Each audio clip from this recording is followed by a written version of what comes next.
Good day po mga boss. Good day of Sunday. Ayan. Bali, tapos na po tayo ng wrapping sa mga outside diameter niya mga boss. Ayan po. Tapos na po tayo ng wrapping niyan. So ayan, mayroon na pong steady rest. Bali, ira-wrapping naman natin yung inside niyan mga boss. Ayan po, lumiit na yung materialis natin na damulag. Naging parang pin na lang siya na may ulo.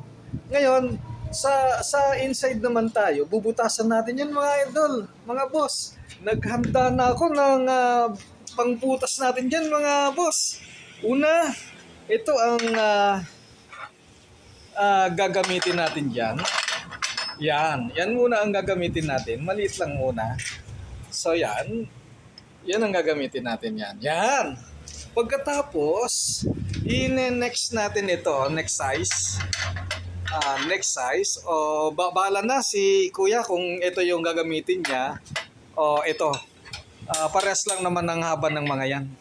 Pagkatapos, ito yung last size. Siyempre, sa haba niyan, hanggang dyan lang ang kaya niya mabutasan yan. Halos kalahati lang, o. Ayun pa yung natira o kalahati. Pero walang problema mga boss.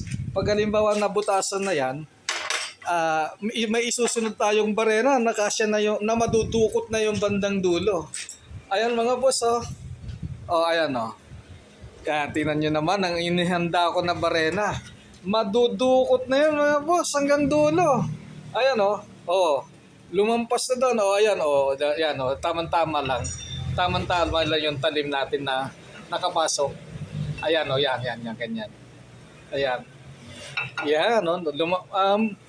Posibleng hindi niya naman maitagos, pero kukunti na lang yung natira mga boss.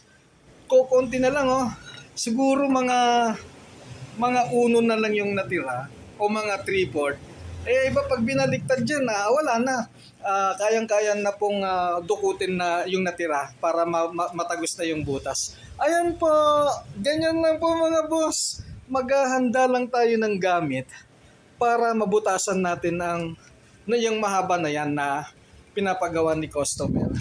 Ayan po, bali nakahanda na po ang mga materyales ay ang mga barena. Bubutasan naman natin po ngayon yan mga boss.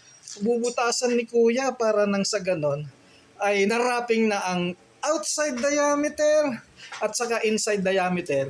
And then ipipinish ni kuya pagtapos na sa wrapping. Yun lang po ang technique mga boss. Salamat! Bye-bye!